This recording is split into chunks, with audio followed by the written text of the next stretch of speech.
আসসালামু আলাইকুম রহমতুল্লাহ। সৌদি আরবে মার্কিন ঘাঁটি কেন? গতকালকে ইরানের ফাইজলামি বদমাশি নিয়ে যদিও সেখানে সরাসরি ইরানের বিরুদ্ধে কিছু বলি নাই। ইসরায়েল আমাদের দুশমন, আমেরিকা আমাদের দুশমন, ইরানও আমাদের দুশমন। ইরান হচ্ছে ছদ্মবেশী দুশমন, আর ইসরায়েল আমেরিকা আমাদের সরাসরি দুশমন। এ হলো পার্থক্য।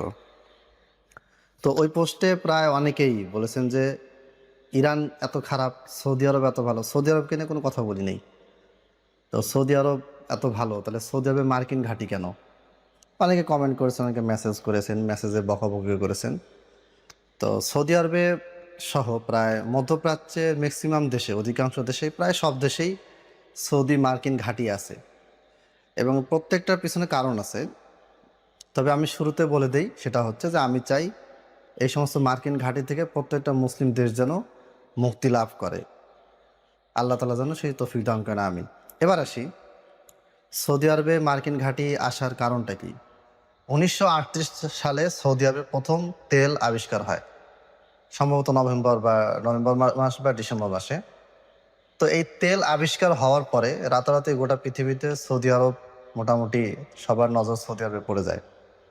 তো 1938 সালে সৌদি আরবে যখন তেল আবিষ্কার হয়, তখন কিন্তু সৌদি আরব অত্যন্ত দরিদ্র একটা দেশ, এবং সেখানে লোকবল, জনসংখ্যা, মানে এক কথায় কিছুই না।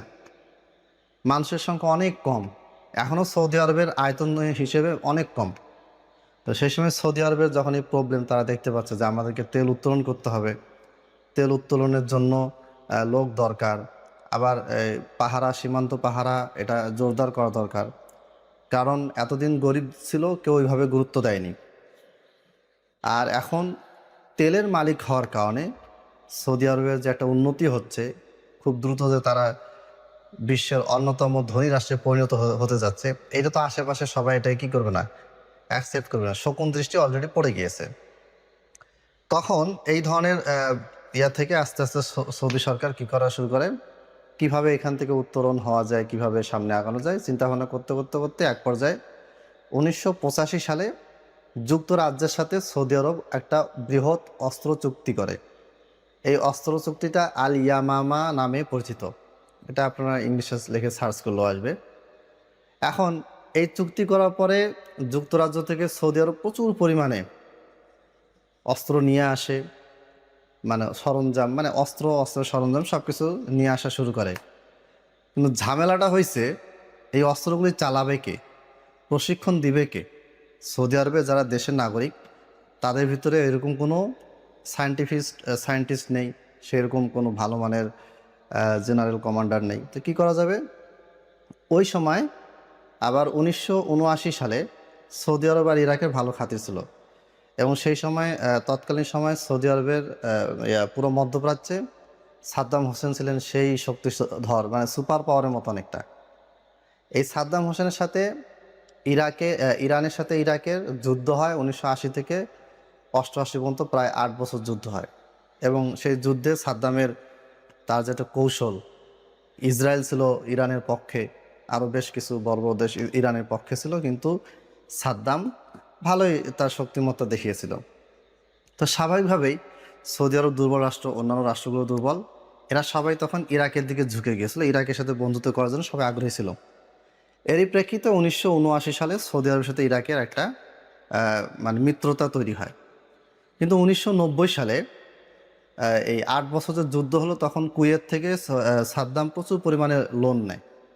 এই লোনগুলি পরিশোধের কথা যখন কুয়েত ইরাককে বলে যে যুদ্ধ তো শেষ হয়ে গেছে, এখন আমাকে টাকা ফেরত দাও, তখন ইরাক বলেছিল যে আমি তো শিয়াদের বিরুদ্ধে লড়েছি, ইরানের বিরুদ্ধে লড়েছি, তোমাদেরকে বাঁচাইছি, তোমার উচিত না আমার কাছে টাকা চাওয়া।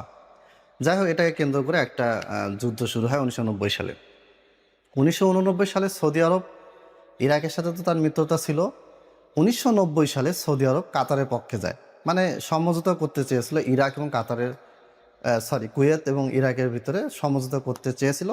সমঝোতা করতে গিয়ে ইরাক সৌদি আরবকে নিজের দুশমন ভাবা শুরু করে, এবং 1990 সালে ইরাক কুয়েতে গ্যাস চেম্বার দিয়ে হামলা করে, এবং প্রচুর পরিমাণে মানুষ মারা যায়, এবং কুয়েতকে ইরাক দখল করে নেয়, এবং তার ইরাকের অন্যতম প্রভিন্স বা প্রদেশ হিসেবে ঘোষণাও দিয়ে দেয়। কয়েক মাস কিছুদিন পরে আবার ইরাক তার এই কুয়েতকে হারিয়ে ফেলে, সেটা অনেকগুলি কারণ আছে। তো ওই সময় 1990 সালে সৌদি আরব চূড়ান্তভাবে এই জিনিসটা খেয়াল করলো যে 1938 সাল থেকে নিয়ে এ পর্যন্ত আমরা অনেক চেষ্টা করেছি, কিন্তু সৌদি আরবকে পরিপূর্ণভাবে প্রোটেক্ট করার মতন শক্তি এখনো অর্জন হয়নি। আজকে সৌদি আরব আর 1990-95 সৌদি আরবের ভিতরে কিন্তু অনেক পার্থক্য আছে। সৌদি আরবে কিন্তু আগে ধনী রাষ্ট্র ছিল না, তারা ধনী হয়েছে। অস্ত্রধারী রাষ্ট্র নয়, কিন্তু তারা এখন অস্ত্রতে শক্তিশালী হচ্ছে। জনগণ জনবলে অত্যন্ত দুর্বল একটা দেশ, সে জনবলে তারা আস্তে আস্তে কী হচ্ছে, শক্তিশালী হচ্ছে। অথচ তারা সৌদিরা বাইরের লোককে সহজে নাগরিকতা দেয় না। কিভাবে হচ্ছে? এটা ঠান্ডা মাথায় ধীরে ধীরে কাজের মাধ্যমে হচ্ছে। আরব শাসক, বিশেষ করে সৌদি আরবের শাসকরা, এটা খুবই ঠান্ডা মাথার লোক। আমি সৌদির ডিপ্লোমেসি নিয়ে কথাবার্তা বলবো ইনশাল্লাহ। আমি নর্মালি এগুলি বিষয়ে কথা বলে আগ্রহ বোধ করি না। মানুষের ইমান নাই, আকিদা নাই, নামাজ পড়তে পারে না, অজু করতে পারে না, আর এইসব বিষয় নিয়ে মাথা ঘামাই খুব। যাই হোক, তখন সৌদি আরব, যেহেতু ইরাক সেই সময় শক্তিশালী দেশ, আবার আরেকটা শক্তিশালী দেশ ইরান, ইসরায়েলের সাথে খুব পিরিত। ইরান তো সবসময় সৌদি আরব ভেঙে মক্কা মদিনা দখলের চেষ্টা তো করেই আসছিল। 18 সালেও তারা ঘোষণা দিয়েছিল, সবসময় এটা চেষ্টা করে যাচ্ছে। আবার এরই সাথে আবার মধ্যপ্রাচ্যের সবচেয়ে শক্তিশালী দেশ ইরাকের সাথে সৌদি আরবে কী হয়ে গেল, ঝামেলা তৈরি হয়ে গেল।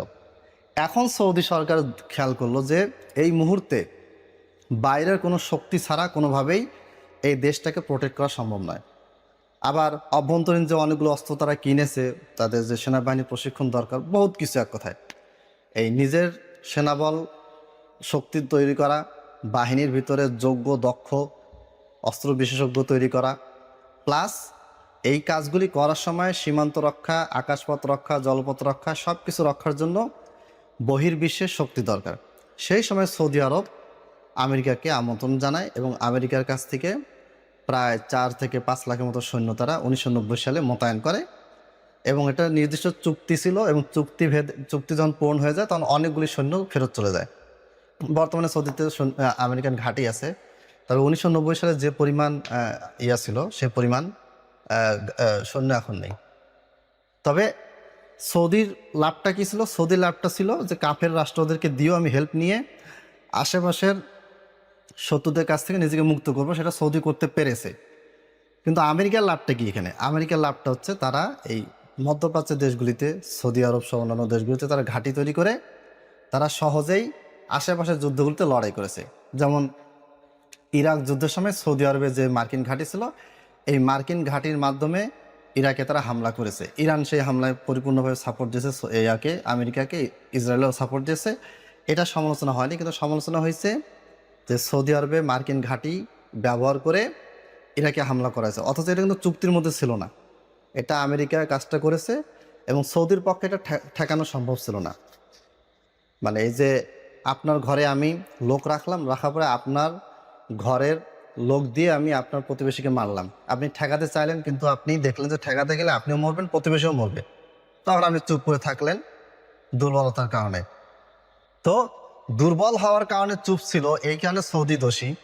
আর শক্তিশালী প্লাস ইসরায়েলের সাথে তাল মিলিয়ে, আমেরিকার সাথে হাত মিলিয়ে ইরাকের বিরুদ্ধে লড়াই করলো ইরান, প্রক্সি ওয়ার হোক বা যেভাবে হোক, বা ইন্ধন জুগিয়েছে, সাহায্য করেছে, এ কারণে ইরানের কোনো দোষ হয়নি। তো এই হলো সৌদি আরবে আমেরিকান ঘাঁটি তৈরির মোটামুটি সংক্ষিপ্ত ইতিহাস বা সংক্ষিপ্ত কারণ। এখন বিষয়টা হচ্ছে যে গোটা পৃথিবীতে মুসলমানদের সব কিছুই অমুসলিমদের দ্বারাই নিয়ন্ত্রিত। আপনি শুধু এই ঘাঁটির কথা কেন বলতেছেন?